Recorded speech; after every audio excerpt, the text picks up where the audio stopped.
So once again, we are looking at AI. AI, has it done more harm than good? Is it doing good to our educational system? Do we call AI a friend or a foe? Let's start with that. AI is good. It has some advantageous ramifications. It helps work go fast. Yeah. It expedites, work. It gives you, makes you to be sure of your, it's information, and then it assures you of accuracy and other things. So it has that advantage. But then we are not going to do this with a neglect to some of these detrimental and unwholesome resultant impact. Okay. You see, those resultant impact is that it can lead to dependency syndrome. And then at the same time, it can also keep creativity in coma. The advantages are much, and it also have the disadvantage. Okay. If you ask me, schools for allow the use of AI was restricted to certain age group. Yes. Now, for children, like you said, for foundation years children, I won't encourage that. Yes, it's there, like we say, it's there, but I won't encourage it for foundation years children because we want them at this point to use their brain. We want them to think. We want them to use their creativity. Yeah. We want them to think out of the box.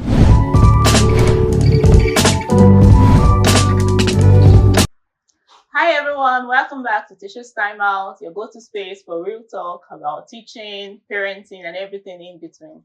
This is Ivy Agogobia, and it's Ivy Agogobia on all social media platforms. Today we have a very interesting topic. We're talking about AI. Is AI a friend or a foe? And to tackle this with me, I have three educators. I will start by introducing the man in black. Let's get to meet you, Mr. Michael. My name is Michael Ndu. I'm an educator, and Michael Ndu is my name in all social media platforms. I'm happy to be here. We're glad to have you back here, Mr. Michael. Welcome to Teacher's Time Out. And the lady sitting right beside me, let's get to meet you, Miss Lillian. Hello everyone, my name is Lillian Ubunali. I'm a foundation year teacher, and you can get Lillian Ubunali on all social media platforms. Nice to be here again. We're glad to have you back on Teacher's Time Out. Thank you. Mr. Ken, let's get to meet you. Thank you. Good day, esteemed viewers. My name is Mr. Kenneth Ibadin. I'm an educator. My handle is at Kenneth Ibadin on all social media platforms. Thank you. Happy to be on this platform. Thank you. We're glad to have you here, Mr. Kenneth. Thank you. Welcome everyone to Teacher's Time Out. Yeah. Thank you. So once again, we are looking at AI. AI, has it done more harm than good? Is it doing good to our educational system? Do we call AI a friend or a foe? Let's start with that, Mr. Michael. All right. Permit me to address this issue with a conspicuous particularly and non-objectivity, or without non-objectivity and without particularly to say. I used to say, this has to be equilibrated. We have to bring this in equilibrium. It can be an enemy, it can be a friend. Okay. So for me, that's why I said I'm doing it without particularly. I don't want to be biased towards anyone because it is indeed necessary. Okay. And there's something I want to say. I think it is of undiminished consequentiality to look at this AI, from an objective mindset. From an objective mindset. Okay, you understand? definitely. Because it is of characteristic multidimensionality. Okay. You see, AI is good. It has some advantageous ramifications. It helps work go fast. Yeah. It expedites, work. It gives you, makes you to be sure of your, information, and then it assures you of accuracy and other things. So it has that advantage. But then we are not going to do this with a neglect to some of these detrimental and unwholesome resultant impact. Okay. You see, those resultant impact is that it can lead to dependency syndrome. Okay. And then at the same time, it can also create or cause creativity. In fact, the comatosity of creativity can keep creativity in coma. It can discourage creativity. Okay, sorry to continue. So, I need you to explain that dependency syndrome that you talked Yes, about. well, good. Dependency syndrome, meaning that you can't extemporize. Break it down. Our parents might not understand this grammar. Yes. Let me break it down. You cannot. Some parents might not understand. Yes. I will break it down. Sorry, it has been my idiosyncratic I like it to speak that way. I just So, but I just have to say this. Yeah. You see, you don't over dependency syndrome, meaning that when an unexpected circumstance comes. Okay. You understand? You can't think. You're thinking of AI. To help you. Okay. Your creativity level has been dampened, has been discouraged. You can't even think outside the box anymore because you think there is something that will give you an already made answer. Okay, but sorry, don't you think it depends on the individual using it? Because I feel that if you are not intelligent enough, you can't even prompt this AI to give you what you want.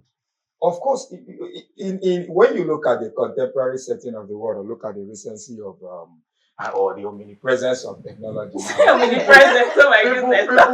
People tend to know, even a child. No, I have to say this. Even a child growing up, already, by instinct can operate computer because that is what is invoked. You understand? So sometimes this thing don't need, is it to operate computer or to prompt computer? Many people can just go to Google and prompt Google and get to AI. Yeah, we're going to get back to that. And all that. So for me, it can be a friend. Yes, it can be a friend or a foe. And I think if there is over dependence on AI, then it can lead to prognostic oversupply of problem for people. What's the word you called just now? Yes, prognostic. Okay, prognostic. That's a future problem for the children. I think. Or the people who might want to depend on it totally. Okay. So it has its advantages, it has its disadvantages. So I am just taking a balance, striking a balance. See, you're laughing. Mr. Michael. Mr. Michael, please, you. Yeah, what do you think? Okay, a friend or a foe? I need you to put into consideration now. You're a foundation year teacher, yeah. Okay, so let's get. So far, so good. I need to start by saying AI, the artificial intelligence, right? Yeah. Now, have I used it in my course of my your teaching? Delivery? Yes. Okay. Has it been helpful? Yes. Has my children benefited from it? Yes. Okay. Now, I want us to understand something, that it has been helpful, it has been useful for us as teachers, as educators, okay? But at this point, I want to use the word lazy. It has made so many of us lazy, even down to the head and down to the teachers, even to students. Okay. They're becoming lazy because no one wants to think.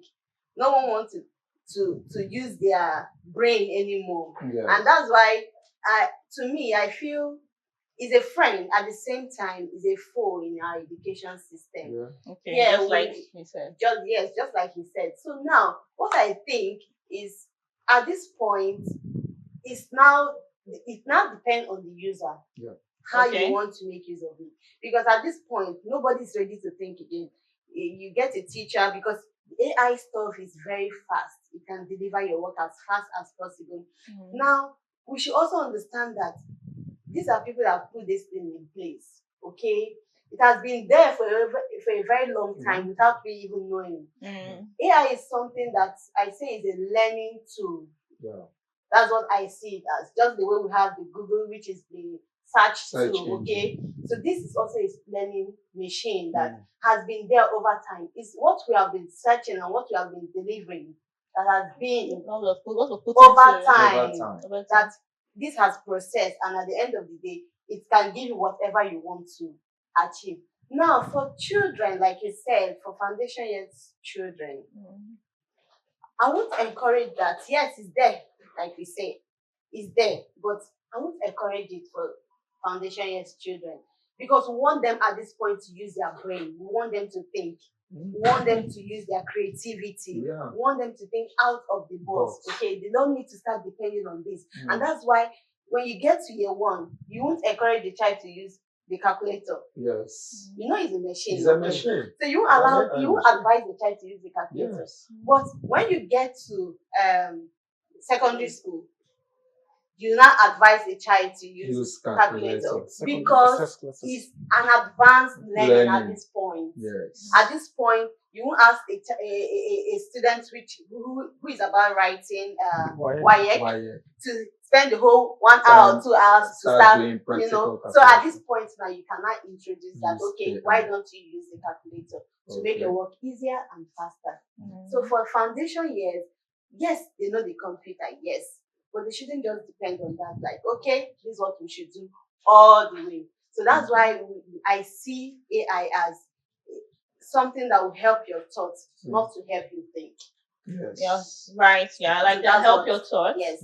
Not to help you think. Yes. Okay. You still have a mind of your own. Yes. So you just need to think why it's just an additional help to help you develop your thoughts. That's what I do. Okay. That's why I also say that. I also said that like for me, if you're not intelligent, you won't get the best out of AI. So you have to be creative on your own to be able to get the best out of AI. Mr. Ken. Yes. Okay. What's your point of view? Okay. AI, friend or fool? Okay. For me, I believe it's a function of, like you said, the user. The function of the user, right? Yes. Okay. Now, AI, like we all know, is an acronym for artificial intelligence. And what is artificial intelligence? Simply means conditioning or structuring machines to think like humans. But when that revolution came, most of the work was now shifted from humans to those machines. Now, how do we make machines think? How do we make machines function like humans? So at the end of the day, if you're employing like 1,000, 2,000, 3,000 persons to carry a task, how do we reduce human involvement? Yeah. How do we reduce human interaction? Stress levels of humans. So that's what brought about the concept of artificial intelligence. Now, going forward, these things, every invention, so every discovery by man has its own advantage and disadvantages. I agree. It has advantages and disadvantages. Now, the issue is AI a friend? To me, yeah, it is. Because as an engineering student, my first degree, tech, electronics. Now, the thing is, in all we do, and I see teach from the primary section to SS3, teach physics, further maths. Yeah. Now, the thing is, there is no how you will relate with these machines. Yeah. Now, what are the advantages? One, it makes our work faster. Secondly, efficient. Thirdly, even at managerial level, it makes your work easy. Okay, how do I set out for the work for the week? Okay, who starts to do this, do that, and the rest? At the end of the term, how do I project the results? I don't like the way I'm coming from. We don't write results manually. System does everything.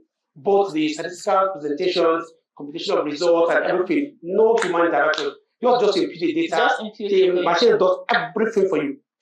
So that you leave our school 30 years ago, just give us your ID number. By the time we click, all your information will come out. You can access your data anywhere in the world. And that is possible because of the advent of AI. Now, she said something about search engine.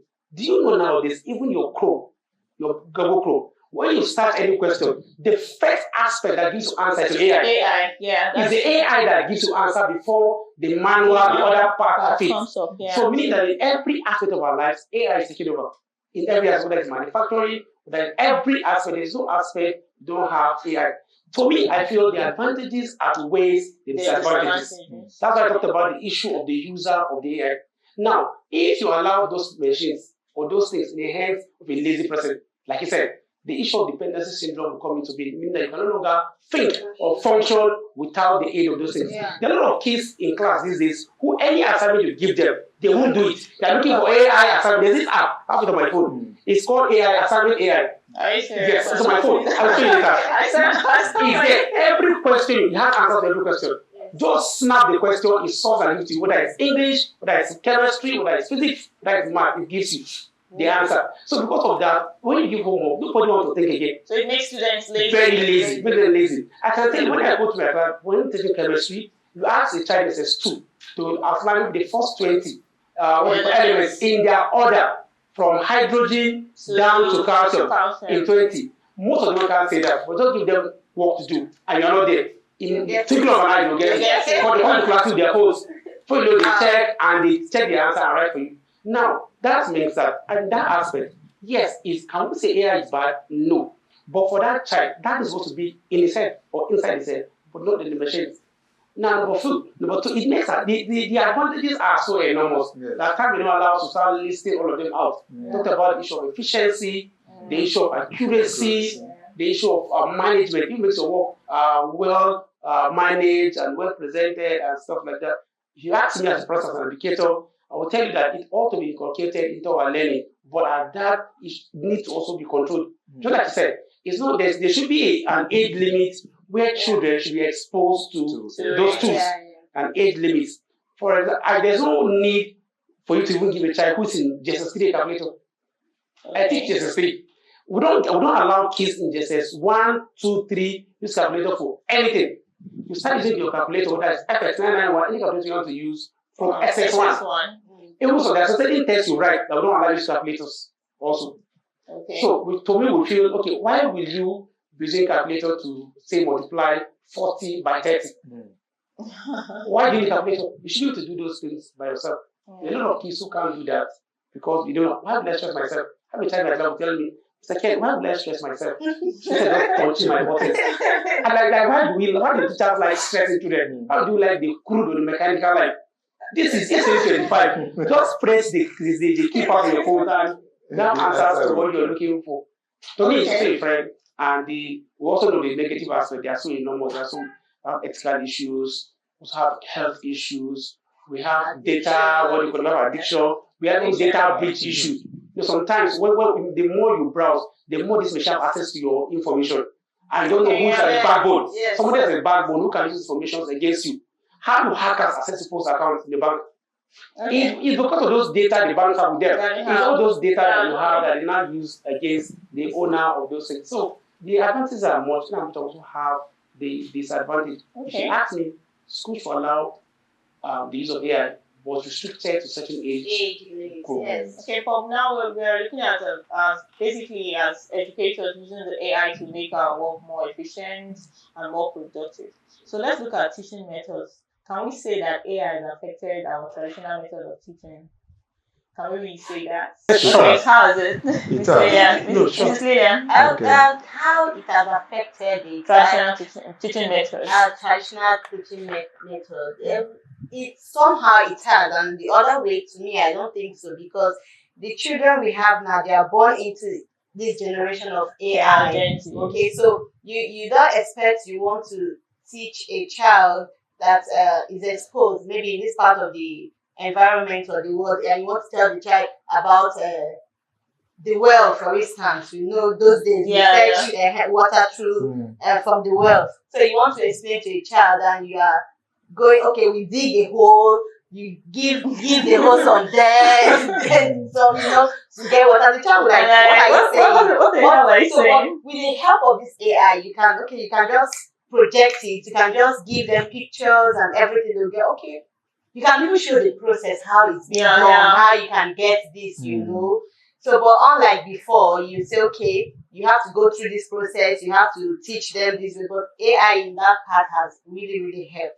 And like you also said, parents these days, they'll just say, okay, my child can have this phone, and the child goes all the way to do so many things without even knowing what the level this child can go. You can imagine a child telling you, what's the essence of thinking when I can just punch my buttons, So in that part, I think education now is, you just have to mix it up, both using the AI and sometimes, yes, you just have to talk to them. You just have to tell them that you still need your brain, you still use your brain, you still need, because some of this information can be fake.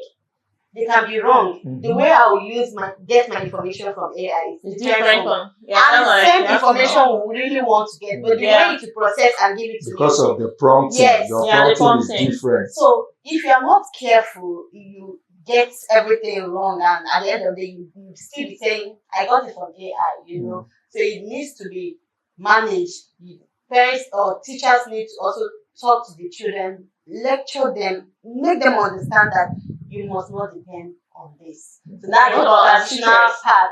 You as a teacher, you just need to encourage them, also make them understand that we still need our brains to work. Okay. So I'm thinking of, like, as teachers now. So are we encouraging teachers to use AI for as parts of the process to give knowledge deliverables? Yeah.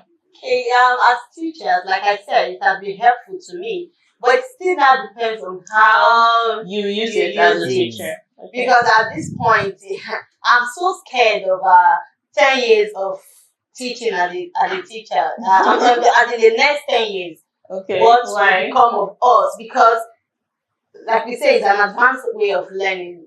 I'm sure in the next 10 years, people will tell you they don't need teachers. They can go online I don't believe that. And get whatever they want. I'm not in that school of thought. It's there to give you everything you want.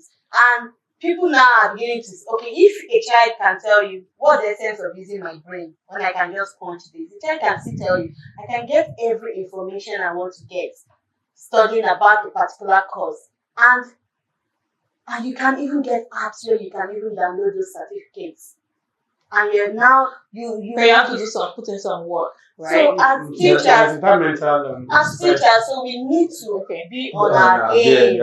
You need to be there. You need to know what's happening. You need to stay updated. Yes, as teachers. If not, you'll be out of the way. Why people are already there flying? Seriously. Okay. I want to make an interpolation to what you have just said. AI, for me, has been a good enhancement to teachers. It has made their work easy. I personally do not have much problem using AI, a teacher using AI. I don't have problem with teachers using AI because we are coming from a generation where we have I think we've overcome this dependency syndrome because of the kind of upbringing we had, the kind of training we have. Our traditional training is still inherent in us. It has not been expunged. So because it's still inherent in us, we can easily make an adjustment. It is still an addition to what we already have. It's more dangerous when you don't even know the traditional method, you are just introduced into the new method, which is the AI. It becomes cumbersome, it becomes very cumbersome for you as a teacher or as a child, to work with it. Now look at, I had an interaction with a grown man and I asked the person, 2 times 4. He paused and looked at me for a very long time, thinking about it. Was like, the next thing he brought out the phone. I said, just 2 times 4. We were just doing a little calculation, and the question was just thrown, not as if I threw the question at him seriously, like, I just wanted, this normal thing, just say, hey, 2 times 4, like, you just expect the person to say, 8 or something. And the person paused. Why? Over dependency on AI.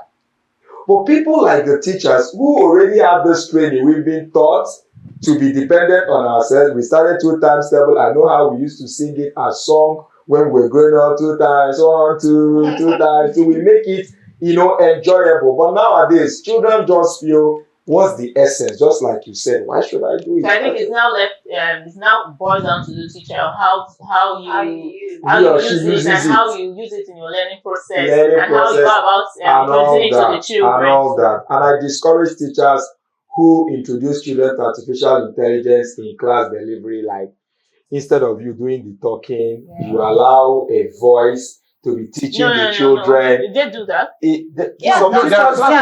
When it's done, I do it in class. Yes, they project slide, and the person will be talking. The voice will be talking, explaining the slide. You, the teacher, you just sit down without saying anything, really? And the lecture. Yes, some teachers do that. So you have your what do you call it? Like Microsoft PowerPoint. Now, some schools do. I sure they are aware. Like, you can't. But even if a teacher does that, the children won't get what you're saying. And that's what I'm saying. People do it, and they want to promote it, and that's why people. It's not making that's sense. why people erroneously think that AI can replace a teacher. I don't believe they've forgotten that Emotional intelligence, you can't. AI doesn't have emotional intelligence. If you're doing any kind of a thing, or a child feels bad, or a child is not following up, how do you get the child, to understand what you're teaching? When a child is angry, sad, emotionally downcast, and all that, how do you get to know? Artificial intelligence will keep teaching. I must tell you that the level at which technology is going, even that, the AI can do that. How it depends. If that's when the machine when you talk about your emotion to AI, the problem is it can give you what to do, what to say at this point. The rate at which technology now, emotional intelligence has nothing to do with what you see.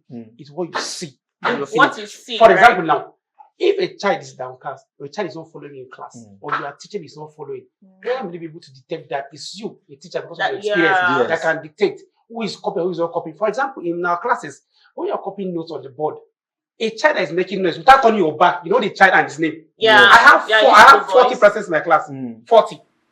And when I'm solving whether it's maths or any other subject, when I'm writing on the board, if the last person is looking behind, I don't need to shout, just call your name. Susan, shut up. She was like, how do I know she's the one murmuring behind?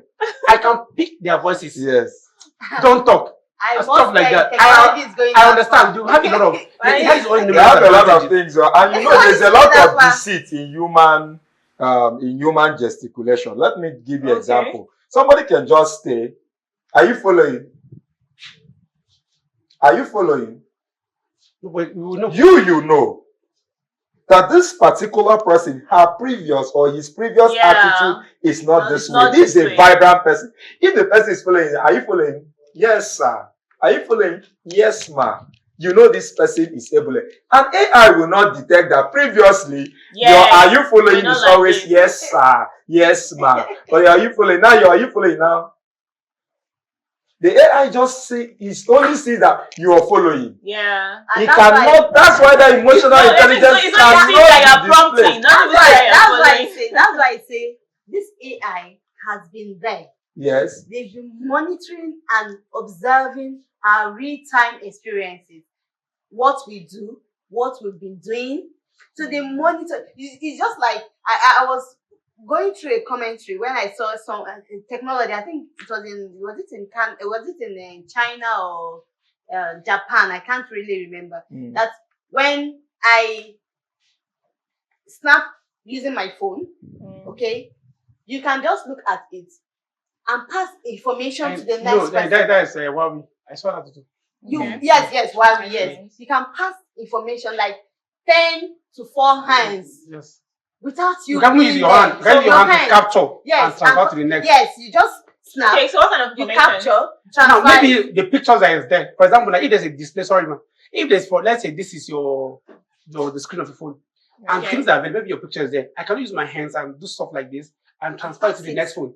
Then transfer the other phone, the same image as on your phone, transfer like that without physical contact and things like that. But for me, I feel AI is more, more prevalent or more visible in the industrial setting when you have robots and the rest. Now, in our classroom, the only way we relate to the AI is when we have access to machines like our phones and laptops. That's where it stops. That's where it stops in the classroom. But in industry, it goes beyond that. For example, look at Tesla. Everything they do, from folding aluminum sheet to the last stage of producing the car, they are all controlled by robots. Which are controlled by AI. But in the classroom, you can't bring robots to the class to do the stuff like that.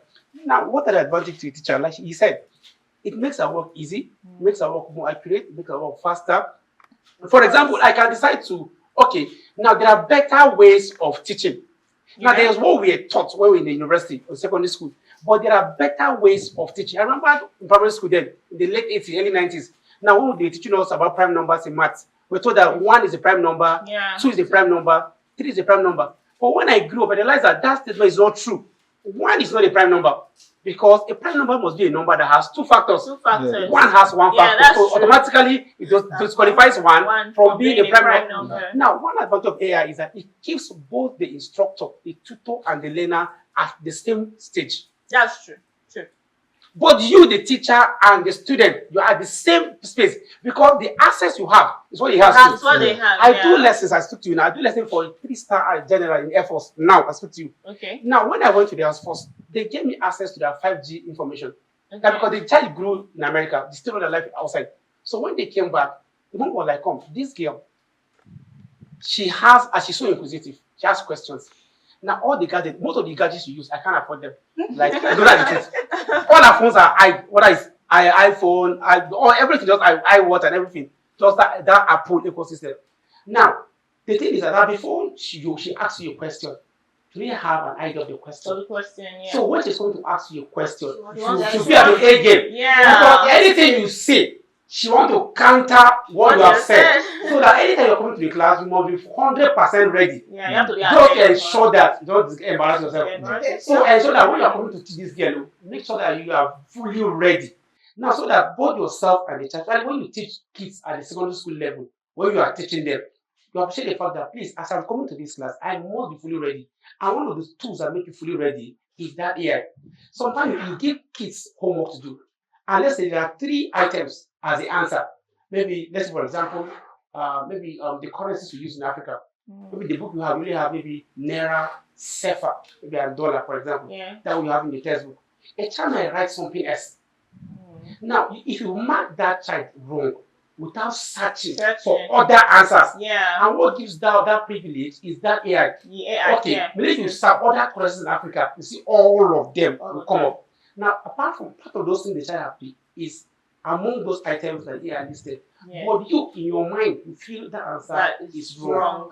That's why you say in maths, before now, we allow everybody maths. But the new model is that if you're not a math teacher, you can't math. Because what it is that if you say, like you said, 2 times 4, if the child will write maybe 7 instead of 8, a non-math child will mark the answer wrong. But if the answer to that question is 5 marks, a math child will do that at 3 marks because of the steps. The steps involved in getting the answer. The steps involved in getting the answer. True. Good. Now, that where does AI end? The thing is, I have to talk about the advantages. Now, like I said, let's try as much as possible to make these kids understand that it is what they have upstairs that is more important than what they carry. Because it's when you are called for interviews, when you are called for other engagement, when you are called for other settings, you are here to talk. AI will not be allowed. It's what you have upstairs. So what makes those information, just like you are depositing money in the bank, is the money you deposit that at the end of the day accumulates to, okay, this is your account balance. So is the what you have upstairs and is the traditional way of reading. You must always study, you must always be inquisitive. So the AI itself is an advantage to you to store more facts in your head. That's the advantage, not to replace what you call it.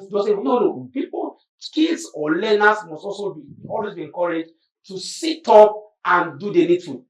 To sit up and do the needful. They must always work. They must always learn. They must always ask questions. And as teachers, we can't always depend on AI. Just like you said, we have the traditional way of teaching. AI is there to make the work less stressful. And make the outcome better. Make the outcome better. Make it more concrete. I talked about the well digging.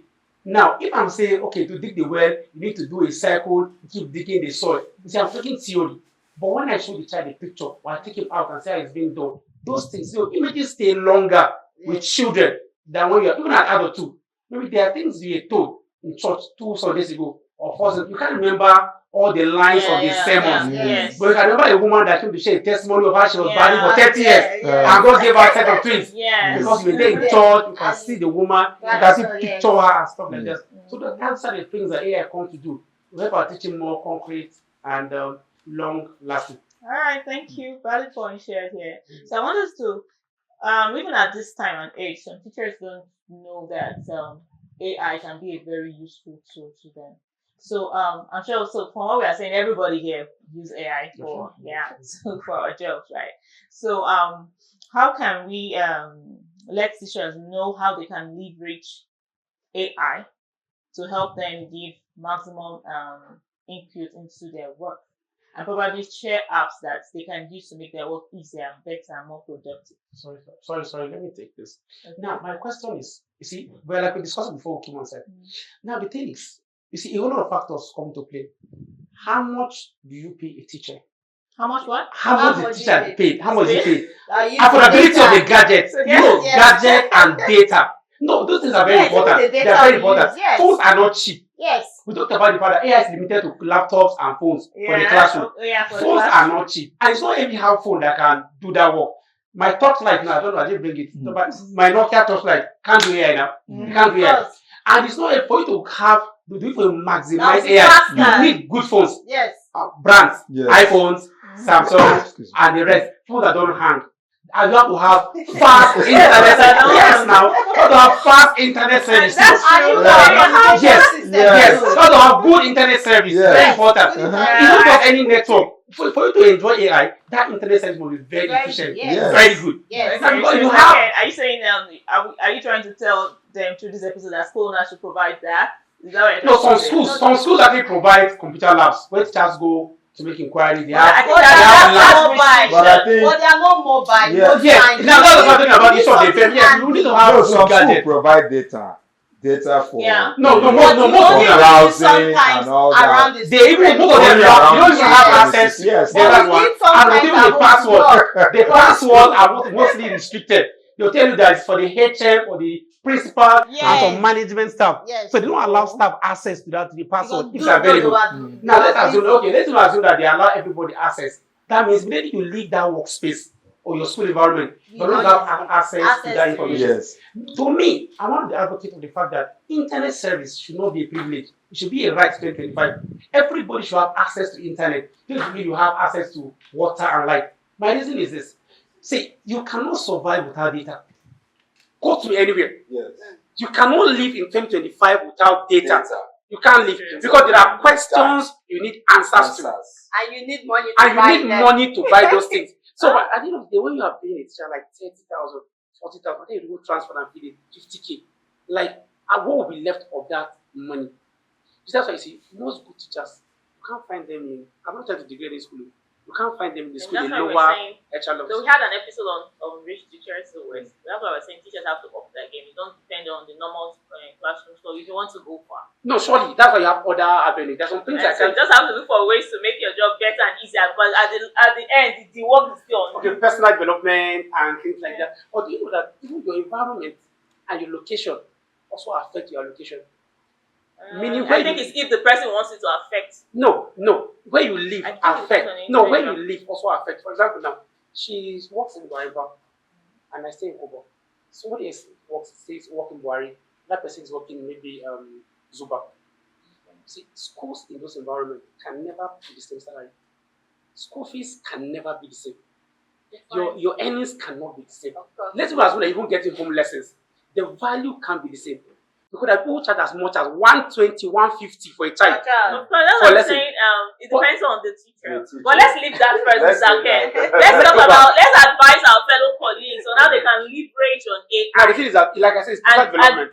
Talk about personal development. You need to consciously look for means, ways, and avenue to develop or improve yourself. What can they use it for? Some of them don't know. I've seen teachers that they don't even know they can use ChatGPT to do their lessons. That's to talk about the issue of personal development. Okay, so let's mention those things teachers can use this AI to do. That's where we are now. You can use Grammarly too. Those are, you can install those on your phone. Yes. As you are typing your lesson notes, where there are grammatical errors, it's online. It's online for you. Yes. Now, the next one is ChatGPT. You can always ask questions, then it gets you answers. Like I talked about Chrome browser earlier. That when you ask questions, now they have a lot of options. You have the video, you have the image, and you have the general, what we call it, answers to those questions. Please, fellow colleagues, teachers, when you have questions you don't have answers to, always go to those search engines, those search tools, get answers to those questions. See, it's better that you have a feel of the food you are cooking. So that when the customer is complaining that this food is too salty or too too pepperish, you already know the taste. Yes. Then for people to this food is too no. Be the first partaker on what you are dishing out. Just always ensure that you are giving the best. So at the end of the day, you see, one thing is all you do is still come back. If you are good in class, people only want to refer you to other things too. Okay, so that's one. So personal development for staff is important. Secondly, is even the institutional development. The school also need to consciously develop teachers. Like in my school, we do seminar every holiday. It's compulsory. We do seminar workshops and stuff like that. You have to develop yourself. The school also have to develop itself. All right. Okay, question. Okay, we're calling the wrap soon, right? But I want us to look at this because I think that every teacher, every educator they should up their game. I don't believe that AI is going to replace teachers. I believe that teachers should learn how to leverage on AI so that they are not replaced. Like they don't go come to the point where they are not needed. Thank you, they are updated. Right? Mr. Emmanuel, you have to say. Okay. Sorry, Mr. Michael. All right. Just like you said, and everyone also said, AI, has a lot of advantages, and the teachers also need to update themselves so that they wouldn't be redundant. Yeah. And then updated, and then you also have to master the usage of all these technological innovation so that it doesn't continuously become a novelty act for you. And then the children you're training, they are born into this technological world. Yeah. And you need to also, as much as you can, humble yourself, have interactions with your children, try to know the extent they have gone in technology. Yeah, get questions from them, because some teachers tend to be arrogant, like you don't want to know this, you think this thing should not come from this child, I'm older than you, I should be the one teaching you. No, there are things they also know more than you do. So you need to humble yourself, call them and say, what do you really do? Talk to me, what do you really do? How do you get your information? Oh, and be sensitive when you give an assignment or you give a project for a child to do. When the project comes out to be too sublime, excellent, super duper, you just need to come. What are your processes? Especially when you know the kind of child. Yes, that's when you know the kind of thing the child uses. Okay, the child might tell you, okay, I didn't really do this with me, I had to use this technology, I did this, did that. To that, you've been updated. And then even if that child graduates and leaves tomorrow, you can also teach the next person and it become part of your experience. So to us, I think teachers should, keep themselves updated, ask relevant questions. Sometimes you don't keep to yourself. Don't be an introvert when you're a teacher. I am against people. In fact, I anathematize teachers who are introverts completely. I don't understand. No. You can make yourself balanced. Things are learned. Somebody say I'm an introvert. But it doesn't stop you from delivering properly. No. If you are an introvert, they don't ask questions. They feel I think they ask, but it's most times. They are solitary learners. But yes, I don't think being introverted stops you from delivering. That's your perspective of introvert. Maybe you are an introvert. Do you know introverts have categories? Now you're talking. You understand? They have ambiverts. And it may make your colleagues not have confidence to be, because they don't know how you react. Thank you. You do understand. I appreciate your keen sense of perception. But I will agree with when you just said that introvert they have different different categories. Different categories and attitudinal build up. You understand? They have different attitudinal build up. You see, when you are always on your own, you don't ask questions. On their own does not mean the person is not making research. So No. I'm talking about asking. There are some learners that are calm. There are very things intelligent. you cannot do on your own. Yeah, calm and very intelligent. Very intelligent. You didn't hear that. Like I remember, sorry to interject. I remember doing JSS1. There's a child, we give award based on subject. Just one child picked for 12 subjects. When the MC was calling for overall best in math, chemistry, this and that, nobody just called one girl's name. We know it's Kumui. The girl can be with you for the next 24 hours. You won't hear pain from her mouth. I thought the child like that. She doesn't talk at all. But when ask her a question, she have advanced answers. Like she's super intelligent. Now she doesn't talk. That's our own level of what you call introvert. But there are some introverts who are not too smart. They are not smart too, and don't have the confidence to ask questions. Because when they ask questions in the class will boo them, or laugh at them, or say things that are condescending. So why would I want to talk? Let me just keep quiet. Whether I know it or not, I don't care. Okay, I get the point. You say I am saying one. that's another perspective of it. You are looking at a child and maybe the particular learning evaluating system, it can be different and it favors a child, a particular person. There is a particular learning system that might favor a particular kind of person. But remember, the question was restricted to teacher. It was restricted to introvert. We teachers, to say, not students. Like, you're talking about educators. Yeah. There are people who don't mingle, they don't talk, they don't associate. Okay, now I get They don't associate. They don't ask questions. Something comes in and you've not been using ChatGPT. Maybe the one you know is the one you're limited to. Yeah. This person knows how to use ChatGPT, and you don't ask, what do you use in getting your information? How do you get your work faster? How do you do your lesson plans? Some just want to say, you just say hello, hi. They are just there, and some of them you get. You understand where I'm going? They only get to know their information, but sometimes when they look, they might not get the full details. Yeah, they might not get the full details. So that's my point of view. All right, we're calling it a wrap now. It's been an awesome episode here on AI.